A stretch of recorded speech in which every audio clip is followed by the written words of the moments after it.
Pernah kebayang nggak gimana caranya sistem keuangan yang nilainya triliunan rupiah itu bisa jalan tanpa adanya bunga? Nah, jawabannya itu ada di DNA-nya, di cetak biru setiap transaksinya, yang kita sebut sebagai akad atau kontrak. Yuk kita bongkar bareng-bareng.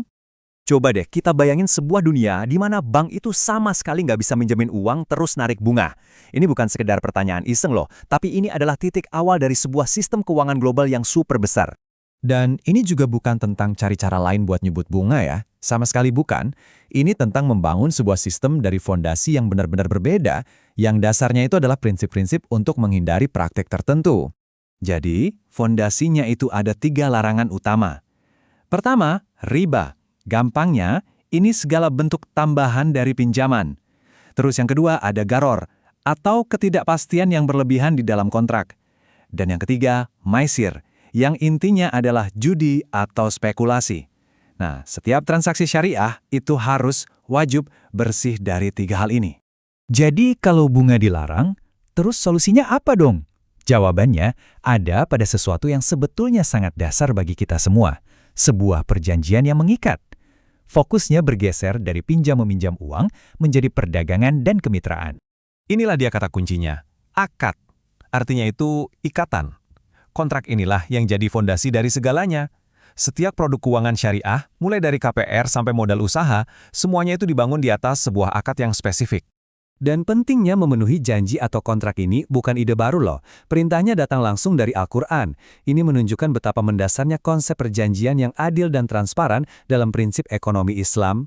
Nah, supaya sebuah akad itu dianggap sah harus ada 4 pilar atau rukun ini.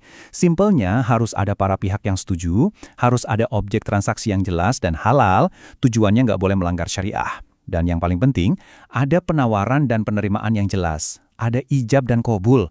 Sederhana tapi kuat banget. Oke, cukup teorinya. Sekarang kita lihat gimana ini semua bekerja di dunia nyata. Anggaplah kamu mau beli sesuatu yang besar, misalnya mobil atau rumah. Gimana caranya tanpa pinjaman berbunga? Nah, jawaban yang paling umum adalah murobaah. Ini adalah akad yang paling populer di perbankan syariah. Coba deh, jangan bayangin ini sebagai pinjaman, tapi anggap aja ini transaksi jual-beli, di mana bank itu berperan sebagai pedagang. Perbedaannya kelihatan jelas banget di sini. Di pinjaman konvensional kan, bank kasih kamu uang, kamu beli barangnya sendiri, terus bayar cicilan plus bunga. Nah, kalau murabaha, alurnya beda total. Kamu datang ke bank, minta tolong belian mobil. Bank beli mobil itu, jadi mobil itu sempat jadi milik bank. Baru setelah itu, bank jual mobilnya ke kamu dengan tambahan margin keuntungan yang sudah disepakati dari awal. Jadi kuncinya adalah, ini transaksi jual-beli, bukan pinjam-meminjam uang. Oke, itu tadi kan buat beli aset. Terus gimana kalau buat mendanai bisnis atau ide?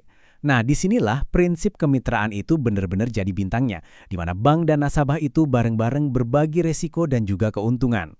Umumnya ada 2 model utama di sini. Pertama, mudharabah. Bank sediain 100% modal, kamu yang sediain 100% keahlian. Kalau untung, kita bagi hasil sesuai kesepakatan. Kalau rugi, nah, kerugian finansialnya ditanggung sama bank. Terus ada musyarakah. Di sini, kita berdua, bank dan kamu sama-sama setor modal. Keuntungan dan kerugiannya ya dibagi bareng-bareng secara proporsional. Ini baru namanya kemitraan dan berbagi risiko yang sesungguhnya. Tentu aja ya, semua kontrak ini butuh sistem buat mastiin semuanya berjalan sesuai aturan. Jadi, siapa dong wasitnya? Nah, setiap bank syariah itu wajib punya yang namanya Dewan Pengawas Syariah atau disingkat DPS. Anggap aja mereka ini tim ahlinya. Dewan Independen yang tugasnya meninjau dan ngasih stempel persetujuan ke setiap produk.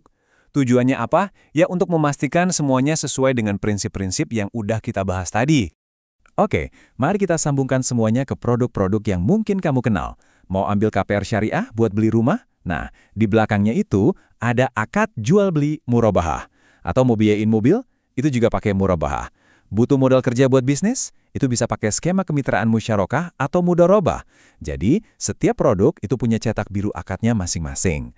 Nah, ini yang akhirnya membawa kita ke sebuah pertanyaan besar untuk direnungkan. Setelah kita lihat cetak biru yang sangat berbeda ini, yang fokusnya pada perdagangan aset real dan bagi resiko, bukan sekedar utang berbunga, mungkinkah pendekatan ini sebenarnya menawarkan sebuah jalan alternatif yang lebih stabil dan adil, bukan cuma untuk kita, tapi untuk perekonomian kita secara keseluruhan?